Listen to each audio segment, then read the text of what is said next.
പ്രിയ പ്രേക്ഷകർക്ക് സീരിയൽ ന്യൂസിലേക്ക് സ്വാഗതം.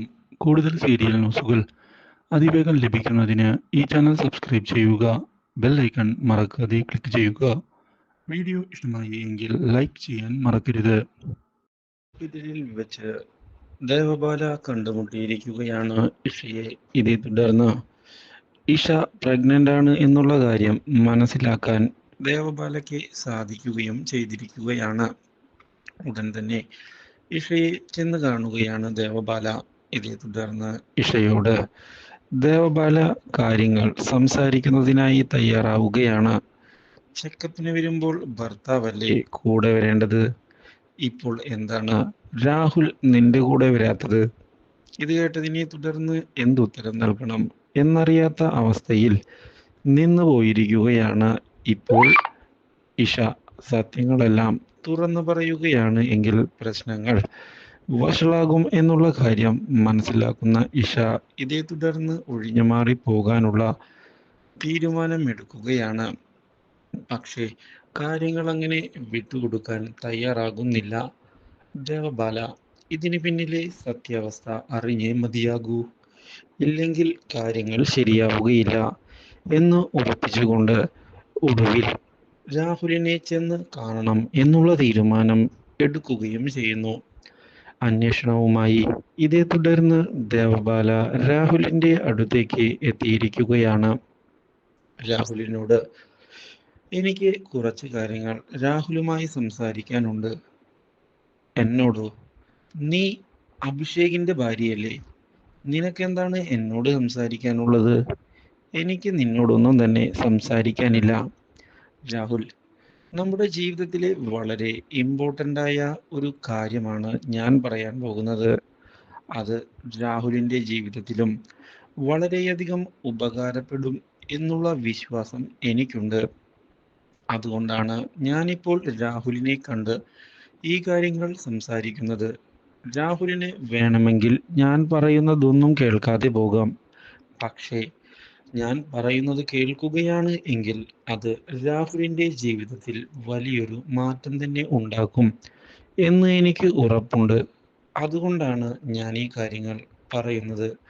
ഇത് കേട്ടതിനെ തുടർന്ന് രാഹുൽ എന്തായാലും ഇനി ആ കാര്യം കേട്ടേക്കാം, അതിൻ്റെ പേരിൽ മറ്റൊരു പ്രശ്നം വേണ്ട എന്നുള്ള തീരുമാനം എടുത്തുകൊണ്ട് മുന്നിലേക്ക് പോവുകയാണ്. എന്താണ് നിനക്ക് പറയാനുള്ളത്?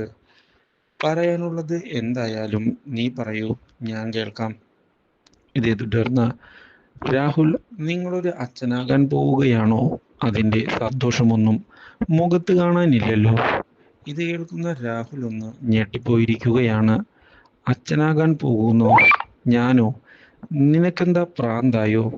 നിനക്കല്ലെങ്കിൽ തലയ്ക്ക് അസുഖമുണ്ട് എന്നുള്ള കാര്യം എനിക്കറിയാം. പക്ഷേ അത് ഇത്രത്തോളമുണ്ട് എന്ന് ഞാൻ പ്രതീക്ഷിച്ചില്ല എന്ന് പറഞ്ഞ് കളിയാക്കുകയാണ് രാഹുൽ. ഇതോടെ ദേവബാലയ്ക്ക് കാര്യങ്ങൾ ഏറെക്കുറെ പിടികിട്ടുകയാണ്. ഇഷ പ്രഗ്നന്റ് ആണ്, പക്ഷേ രാഹുലിനറിയില്ല. അപ്പോൾ ഇഷ എന്തോ മറച്ചു വെക്കുന്നുണ്ട്. അതിനർത്ഥം അവളുടെ വയറ്റിൽ വളരുന്ന കുഞ്ഞിൻ്റെ അച്ഛൻ രാഹുൽ അല്ല എന്നത് തന്നെയാണ്. പിന്നെ ആരാകും ആ കുഞ്ഞിൻ്റെ അച്ഛൻ? അതിന് ഒറ്റ ഉത്തരമേയുള്ളൂ, അഭിഷേക്. അഭിഷേക് തന്നെയാണ് അവളുടെ വയറ്റിൽ വളരുന്ന കുഞ്ഞിൻ്റെ അച്ഛൻ. ആ കാര്യം തൽക്കാലത്തേക്ക് ആരും അറിയാതിരിക്കുന്നതിന് വേണ്ടിയുള്ള നീക്കമാണ് നടക്കുന്നത്. ഇത് ഇനി അഭിഷേകിന് കൂടി അറിയുന്ന കാര്യമാണോ? അതാണ് കണ്ടെത്തേണ്ടത്. ഇതോടെ രാഹുൽ അവിടെ നിന്ന് പോവുകയാണ്.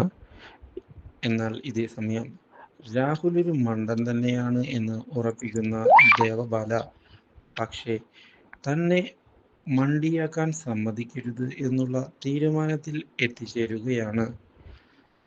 ഇനി ഒറ്റ പ്രതീക്ഷയിലാണ് തൻ്റെ ജീവിതം മുന്നോട്ട് കൊണ്ടുപോകുന്നത് എന്നുള്ള കാര്യം അഭിഷേക് വ്യക്തമാക്കിയതാണ്. അതുകൊണ്ട് തന്നെ അഭിഷേക് മറച്ചുവെക്കുന്ന രഹസ്യം ഇത് തന്നെ ആകാനാണ് സാധ്യത.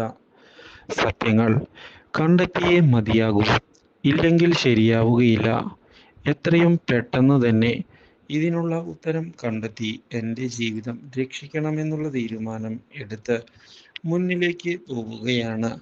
ഇപ്പോൾ ദേവബാല ഇഷയെ ചെന്ന് കാണുന്ന ദേവബാല ഇതേ തുടർന്ന് രാഹുലല്ല നിന്റെ വയറ്റിൽ വളരുന്ന കുഞ്ഞിന്റെ അച്ഛൻ എന്നുള്ള കാര്യം ഞാൻ മനസ്സിലാക്കി കഴിഞ്ഞു. അതുകൊണ്ട് തന്നെ ഇനി എനിക്ക് അടുത്ത ചോദ്യം ചോദിക്കാനുള്ളത്, അഭിഷേകാണോ നിന്റെ വയറ്റിൽ വളരുന്ന കുഞ്ഞിന്റെ അച്ഛൻ എന്നുള്ള കാര്യമാണ്. സത്യം എനിക്ക് അറിഞ്ഞേ മതിയാകൂ. ഈ കാര്യം കേട്ടതിനെ തുടർന്ന് ഇഷയാകെ ഞെട്ടിപ്പോയിരിക്കുകയാണ്. എന്തൊക്കെയാണ് നീ പറയുന്നത്? അഭിഷേകോ? ഏത് അഭിഷേക് എന്ന് പറഞ്ഞതിനെ തുടർന്ന് സത്യം മനസ്സിലാക്കി തുടങ്ങിയിരിക്കുകയാണ് ഇപ്പോൾ Devabala. Do like, share and subscribe.